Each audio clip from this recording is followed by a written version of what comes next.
Salutations à toutes et à tous. C'est toujours le frère Antoine Fadi, toujours avec Kalatam Balé, toujours dans Bible, oui. Kalatam Balé, le livre de la vérité. Toujours avec l'envie de servir le Verbe, d'apprendre à respecter et à craindre le Créateur tout-puissant et au-delà de la toute-puissance, l'Oba, qui est le seul et unique Créateur. Nous allons aller comme avec les frères, page 779, dans le livre de cet illustre apôtre qu'ils ont appelé Jacques, mais son vrai nom c'est Munaganda. Munaganda. Appel à la conscience connue, eh oui, c'est le nom de son livre, et nous sommes dans le chapitre 2, oui. L'appel à la conscience connue parce que il faut réveiller cette conscience, il faut montrer à cette conscience l'importance qu'elle a, l'importance de servir, de d'œuvrer pour le Verbe, et il y a une manière de le faire. Et c'est ce que Munaganda va nous expliquer là, parce qu'il va exhorter les personnes avec qui il était, et il était tellement connecté, il avait une, une puissance, et on va en avoir un avant-goût en fait là. Donc le titre de cette partie c'est Ne pas agir avec partialité. Donc, c'est direct, le titre, il est direct. C'est il ne faut pas le faire. Ne pas agir avec partialité. Et oui, la partialité, c'est d'avoir un parti pris, c'est de manifester une injustice, quelque chose qui n'est pas équilibré, où il n'y a pas d'équité. La partialité, c'est un penchant, en fait. Mais on va plus entrer en profondeur. Verset 1 du chapitre 2, Munaganda dit ceci. Mes frères et sœurs, virgule, parce qu'effectivement, il parlait à des personnes qui étaient des non-initiés graciés, qui l'aimaient profondément, qui l'encourageaient à, euh, à bien agir, en fait, puisque le titre, c'est ne pas agir avec partialité, à bien se comporter, à comprendre, en fait, c'est quoi réellement quand on est animé par le mundi, quand on est fidèle au verbe, qu'est-ce que c'est? Quand on aime la loi, quand on suit la loi, qu'est-ce qui se passe, en fait? Et il dit ceci, après la virgule, que votre foi en l'oba soit libre de toute discrimination selon le verbe, point. Que votre foi en l'oba. Donc là, il parle vraiment de la base, la foi. Il faut que cette foi soit libérée de quelque chose, et il dit de toute discrimination selon le verbe. Qu'est-ce que ça veut dire? Ça veut dire qu'on ne doit pas se laisser dominer par une forme de discrimination. On le sait, avec le verbe, il n'y a pas de compromission. Satan et les anges déchus ont, heu, on va dire, ont renoncé à leur propre nature, ont renoncé à leur première conscience, on les a mis dehors parce qu'il n'y a pas de compromission. Mais c'est pas de cela dont on parle là. Là, on parle d'une manière d'agir dans ce visible, une manière de faire dans cette réalité. Il ne faut pas que notre manière de faire soit sans le verbe. Il faut qu'elle soit selon le verbe. Donc voilà pourquoi il dit ici, hein, que votre foi en l'Oba, c'est-à-dire la base, ta foi, ton obéissance à l'Oba. Mon obéissance à l'Oba, il faut qu'elle soit libre, donc qu'elle ne soit pas dominée par la discrimination. Eh oui, il faut qu'elle soit libre selon le verbe, c'est-à-dire en dehors de toute forme d'injustice, parce que la discrimination, c'est de mettre quelque chose à part, c'est de et cette pardon, et ce n'est pas par justice qu'on met la chose à part, contrairement avec ce qui s'est passé avec les anges déchus et tous ceux qui ne servent pas le verbe. Là, c'est de manifester nous-mêmes une injustice. Voilà ce qu'il dit dans ce premier verset. Et voilà ce qu'il dit dans le verset 2. Prenons un exemple. Deux points. Un homme vient là où vous êtes réunis, point. Eh oui. Il va prendre un exemple parce il veut que son auditoire, il veut vraiment qu'il comprenne. Il va prendre un exemple terre à terre, quelque chose qui est, on va dire, qui image vraiment c'est quoi la discrimination. Prenons un exemple, deux points. Un homme vient là où vous êtes réunis. Donc là où vous êtes réunis. Là, vous, là, les non-initiés graciés, là où vous êtes réunis, là où normalement, lorsque vous êtes réunis, il y a le mundi. Normalement, là, il y a Ebassi, c'est-à-dire l'église. Là où vous êtes ensemble, là où vous faites qu'un, quelqu'un vient. Un homme vient là où vous êtes réunis, point. Il porte une bague en or et des habits très beaux, point. Donc il insiste. La bague en or, les habits très beaux, ça veut dire que c'est quelqu'un dont l'aspect va frapper la vue. Parce que il avait percé ce mystère que, en fait, la discrimination, c'est à cause du charnel, c'est à cause de ce qu'on voit. Et la foi, parce que les hommes qui sont livrés à eux-mêmes, en fait, eux, ils croient en ce qu'ils voient, en fait. Donc, il prend un exemple facile, en fait. Quelqu'un dont la vue va être frappée parce qu'il a vu une bague en or, il a vu des habits très beaux sur une personne, et il va donc il va s'en faire un jugement de cela.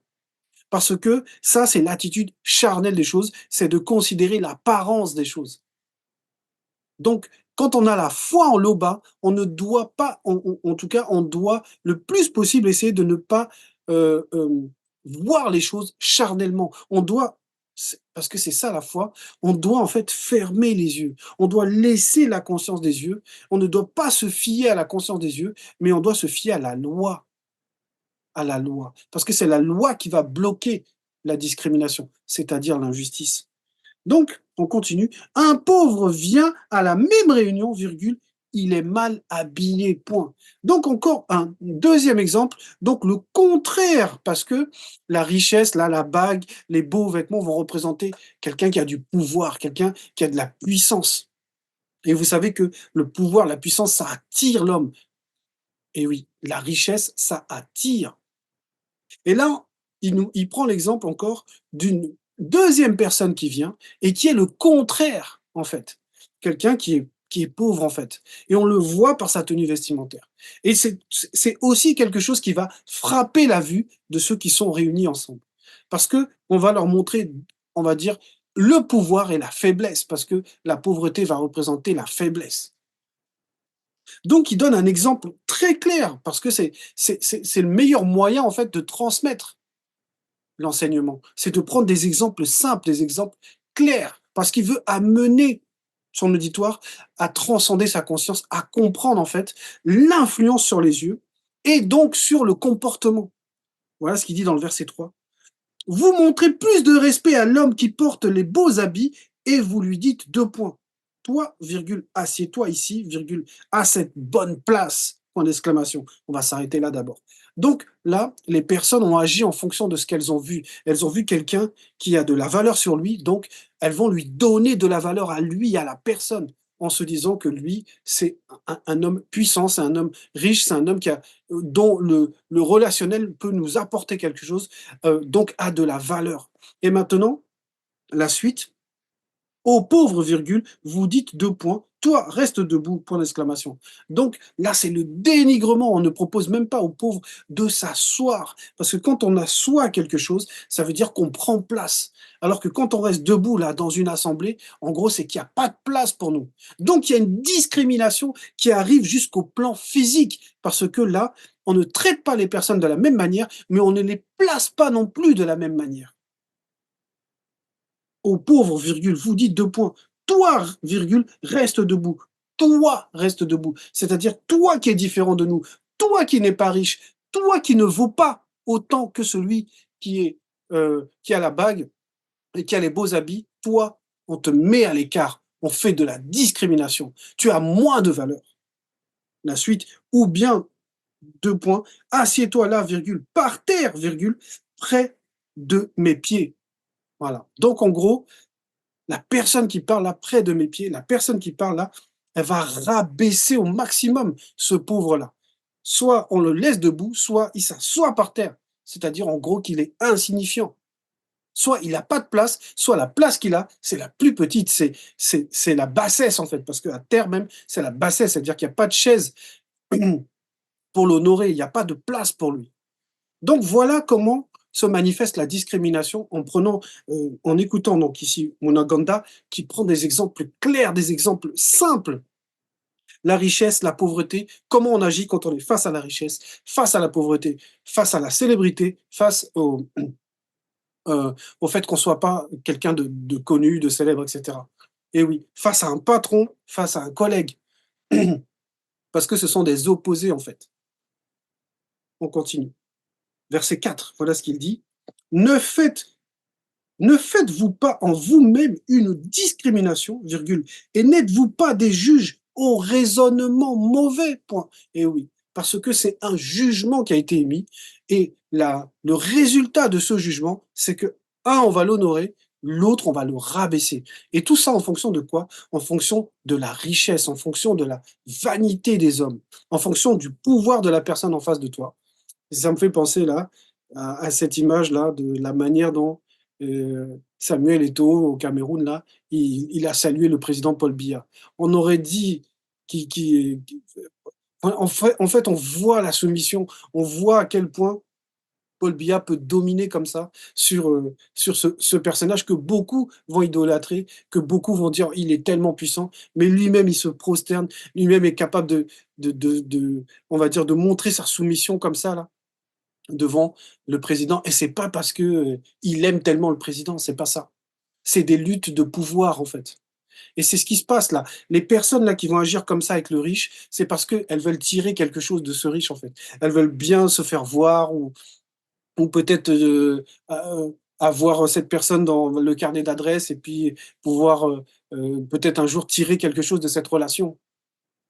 Donc parce que la vue a été frappée, en fait, et comme les personnes, en fait, agissent charnellement, on va voir cette discrimination qui va sortir parce que c'est charnel, cela. La discrimination, c'est quelque chose de charnel, en réalité. Donc, ne faites-vous pas, en verset 4, hein, ne faites-vous pas en vous-même une discrimination, virgule, n'êtes-vous pas des juges au raisonnement mauvais? Et oui, parce que ce raisonnement-là, c'est un raisonnement charnel. Ce n'est pas le raisonnement qui est issu du Verbe. C'est une discrimination qui n'est pas selon le Verbe. Et oui. Verset 5. Et vous, virgule, vous méprisez le pauvre, point d'interrogation. Ce sont pourtant les riches vaniteux qui vous oppriment et qui vous traînent en justice devant les tribunaux. Donc il montre que, en réalité, l'ennemi, c'est celui que tu vas élever, c'est celui que tu vas favoriser. C'est parce que comme il a le pouvoir, il a la puissance, c'est un riche. Voilà, c'est lui qui a les armes pour lutter même contre ta foi. On va continuer sur le verset 6. On va voir ce que ça veut dire. Ce sont eux qui insultent le nom merveilleux qu'on a fait descendre sur vous. Et oui, ça veut dire que ces personnes-là, ces riches-là, ceux qui ont du pouvoir selon le monde, ceux qui ont la richesse du monde, ces gens-là sont les plus dangereux en fait. C'est eux qui vont vouloir même se lever contre le verbe, qui vont vouloir accuser ceux qui on va dire, aiment le verbe, ceux qui œuvrent pour le verbe. Ils vont vouloir les accuser, ils vont vouloir les détruire, un peu comme on a vu avec les pharisiens, les Anda. Voilà, ceux qui s'opposaient à Koudoumane, au véritable Christ. Voilà, c'était des gens puissants qui avaient des contacts et que justement, dont la population, on va dire, craignait le pouvoir en fait. Et il y avait des riches dedans. On va prendre cet exemple, on va aller, c'est page 834, on va aller dans le livre des prophètes, le chapitre 8 et le verset 1, page 834. Et c'est une histoire qu'on connaît, enfin que beaucoup de gens connaissent. Le titre, c'est l'histoire du mauvais riche et du pauvre sous-moiné, entre parenthèses, Lazare. Et oui, ce n'est pas une parabole comme dans les Bibles falsifiées, c'est une véritable histoire avec ces personnes existaient vraiment, ont eu vraiment ce genre de relation. Et on va lire le verset 1, page 834. Il y avait un homme riche, non initié, rebelle. Voilà ce qu'on nous dit. Il y avait un homme riche, non initié, rebelle, c'est-à-dire rebelle à la loi, rebelle au verbe, rempli de préjugés, rempli de discrimination, rempli d'usure de son pouvoir à outrance, en fait. C'est ça, un rebelle. C'est quelqu'un qui est rebelle à la loi, qui est rebelle à la justice, qui va aller selon ses propres désirs et écraser tout ce qui peut le gêner pour l'empêcher d'avoir ce qu'il veut, en fait. Donc, je répète, il y avait un homme riche, non initié, rebelle, qui s'habillait avec des vêtements les plus fins et les plus coûteux et qui, virgule, chaque jour, virgule, vivait dans le luxe et la débauche en se faisant de très bons repas. Point. Et ça, cette histoire s'est passée, on va dire, à l'époque des apôtres.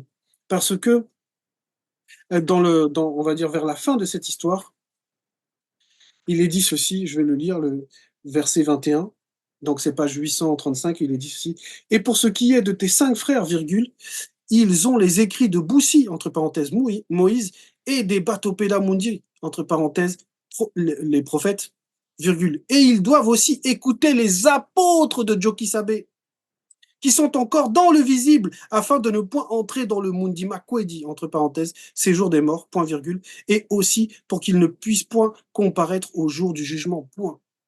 Voilà. Vous voyez la connexion de Munaganda, qui va prendre un exemple, mais c'est pas n'importe quel exemple par rapport à la richesse, par rapport à ce riche et à la manière dont on pourrait, si on est, on va dire, mal intentionné, si on agit avec discrimination, on pourrait favoriser ce genre de personnes qui sont contre le verbe. Ce sont des rebelles.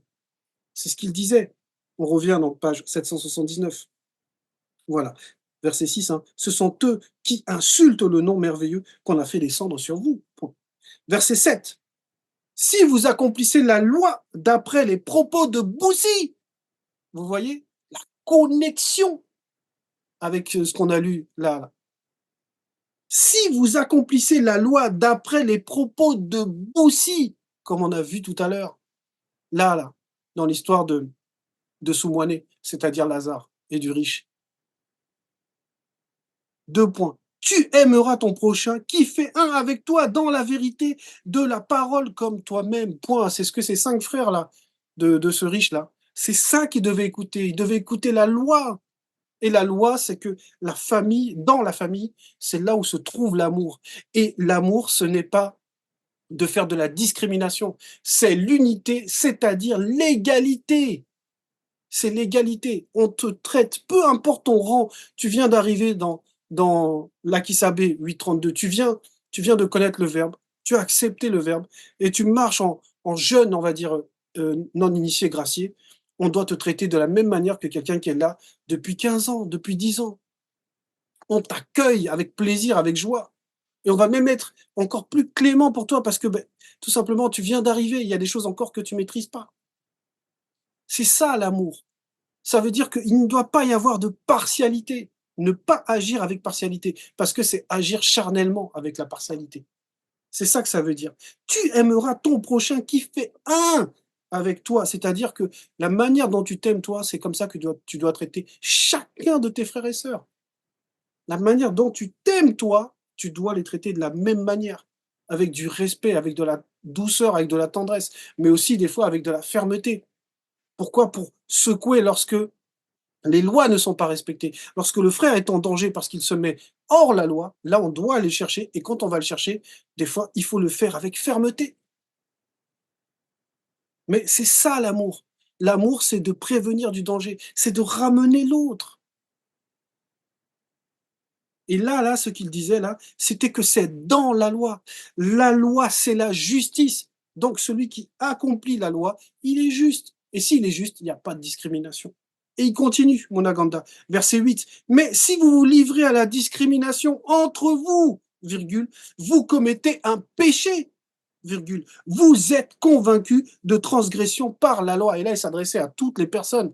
Si dans le groupe, si en unité, ensemble, quand on est ensemble, on fait de la discrimination, il y a des clans, comme vous pouvez le voir même dans vos emplois respectifs, au travail, là. Vous avez, quand vous travaillez, moi, bon, dans les employés de bureau, là, mais il y a des clans. Il y a des clans même, générationnels, ceux qui sont proches de la retraite, ils restent plus entre eux. Les jeunes, qui sont un peu issus de la cité, ils sont entre eux et puis chacun se critique, chacun fait ça. On le voit, mais dans tout, même dans les équipes de sport. Que vous soyez au niveau de la NBA là-bas aux États-Unis ou que dans un petit championnat en France de foot là, il y a des clans. Parce qu'il y a pas l'unité dans le groupe. Pourquoi? Parce qu'ils ne voient que charnellement. Ils n'ont pas cette relation avec le verbe d'abord. C'est pour ça que ici, Munaganda nous dit qu'il faut d'abord, il faut accomplir la loi, parce que c'est ça la relation avec le verbe. Et c'est ça qui protège de la discrimination. C'est ça qui protège des mauvais raisonnements, des mauvais jugements les uns envers les autres. Donc il dit bien, vous êtes convaincus de transgression par la loi. Point. Ça veut dire que la loi vous condamne dans cette attitude.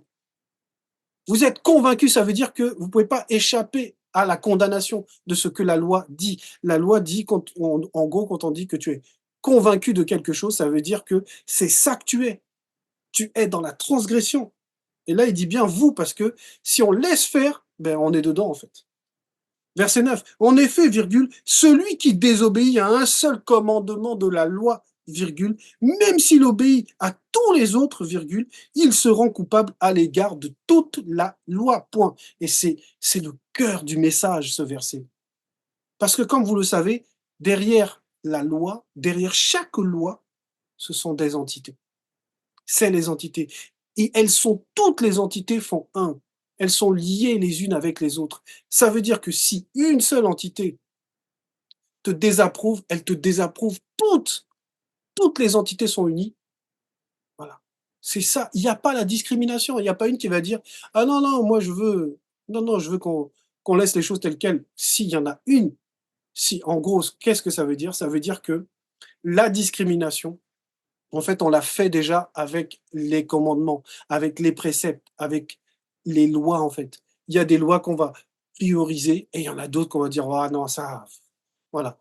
C'est ça derrière. C'est pour ça que le rapport à la loi, il est extrêmement important. Chaque loi, en fait, derrière chaque loi, c'est une entité. Toutes les lois sont importantes et c'est ce qui s'est passé au moment de la chute des déchus. Et oui. C'est que il y a, quand l'exemple de Satan, quand il reçoit l'initiation de l'entité de la convoitise, mais c'est toujours une entité, en fait. Derrière, c'est toujours une entité. Normalement, c'est toujours un frère. Mais lui, il a fait la discrimination. Il a choisi la convoitise. Il a épousé cela. En fait, il est devenu lui-même la discrimination. On l'a mis dehors. Donc là, derrière, là, quand on fait de la discrimination, on le fait déjà même par rapport à la loi. Alors que si on respecte bien chaque précepte de la loi, puisque dans la loi, on te dit même, hein, que il faut même pas qu'un iota soit changé ou disparaisse. Parce que même le petit iota là, dans l'écriture là, il a son importance. Et ça doit être respecté. Donc la discrimination, tu la mets en place déjà, on la met en place déjà quand on respecte pas toutes les lois. Donc, combien de fois, quand on va voir les personnes avec notre côté charnel, qu'on va voir des personnes dont la tête ne nous plaît pas ou qu'on dira: «Lui, il est mal habillé, lui, il est pauvre, lui, il est ceci, cela», on va faire de la discrimination. Parce que déjà, par rapport à la loi, on n'est pas entièrement, on ne donne pas à chaque loi la valeur qui est la sienne, puisque toutes les entités sont unies. Elles sont toutes importantes pour le verbe de Loba, toutes. Donc c'est à nous de changer notre état de conscience. Et il continue. Verset 10.